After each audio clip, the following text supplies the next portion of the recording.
या देवी सर्वभूतेषु शक्तिरूपेण संस्थिता नमस्तस्यै नमस्तस्यै नमस्तस्यै नमो नमः।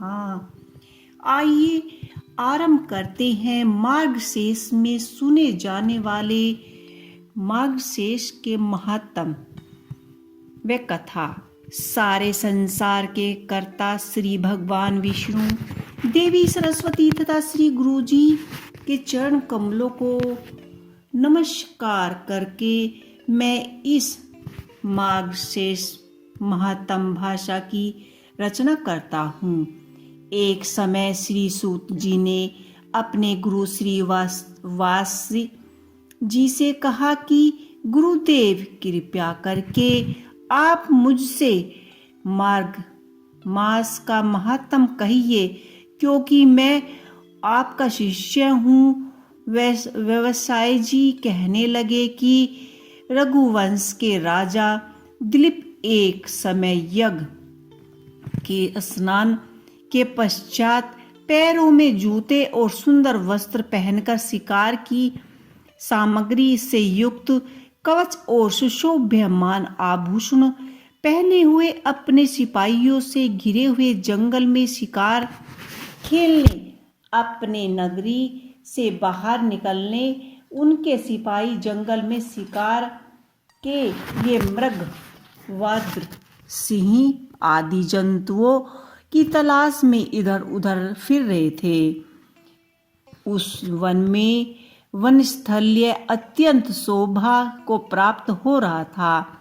वन में कहीं वृक्षों पर मोर नाच रहे थे, कहीं कहीं मृगों के झुंड फिरते थे, कहीं गीदड़ अपने भयंकर शब्द कर रहे थे, कहीं गीदड़ों का समूह हाथियों के साथ समान फिर रहा था, कहीं वृक्षों के कटरों में बैठे हुए उल्लू अपना भयंकर शब्द निकाल रहे थे, कई सिंहों के पच्चीनों के साथ घायल मृगों के रक्त से भूमि लाल हो रही थी, कहीं दूध से भरी थनों वाली सुंदर भैंसें फिर रही थी, कहीं पर सुगंधित पुष्प हरी भरी लताएं वन की सुशोभा को बढ़ा रही थी।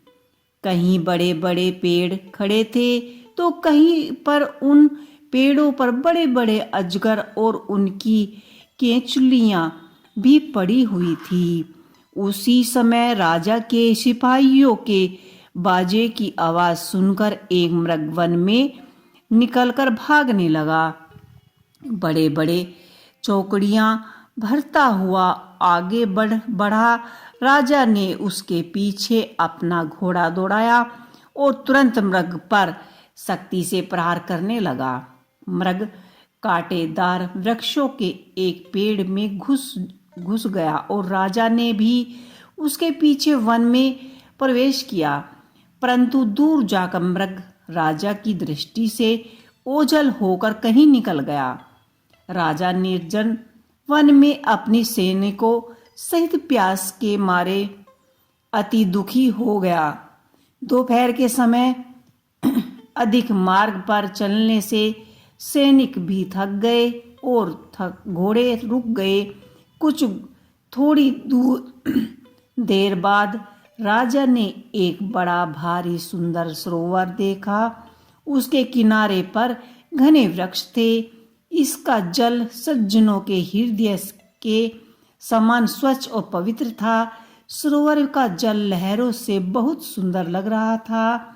जल अनेक प्रकार के जल जंतु, मछलियां और स्वच्छता आदि से इधर उधर फिर रहे थे।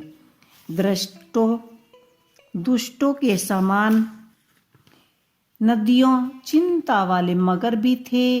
किसी किसी की जगह लोभी के घर के सामने शिमला भी पड़ रही थी। जैसे विपत्तियों में पड़े लोगों के दुखों को हरने वाले दानी पुरुषों के समान यह सरोवर अपने जल से सबको सुखी कर देता था। जैसे मेघ चातक के दुख का हरता था, इसी सरोवर को देखकर राजा की थकावट दूर हो गई।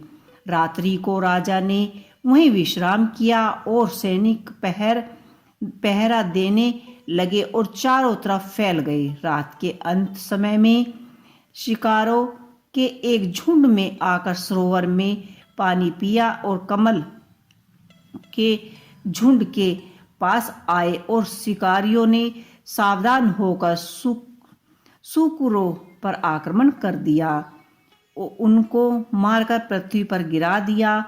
उस समय सब शिकारी कोलाहल करते हुए बड़े प्रसन्नता के साथ राजा के पास गए और राजा प्रभात हुई देखकर उनके साथ ही अपने नगर की तरफ चल पड़ा।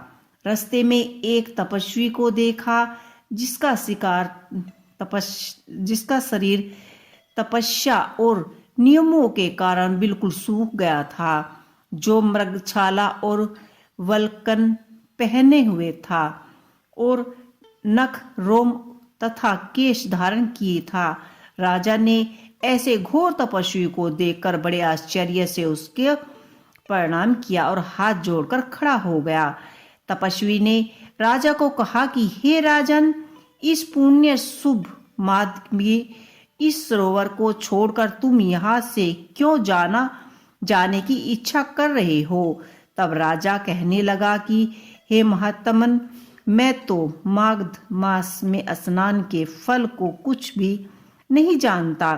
कृपया करके आप विस्तार पूर्वक मुझे इसका फल बताइए। तो ये थी माघ मातम की पहला अध्याय। अब मिलते हैं हम माघ मास के दूसरे अध्याय में। आपको ये मार्गशीर्ष का अध्याय कैसा लगा मुझे कमेंट बॉक्स में लिख के अवश्य ही बताइएगा।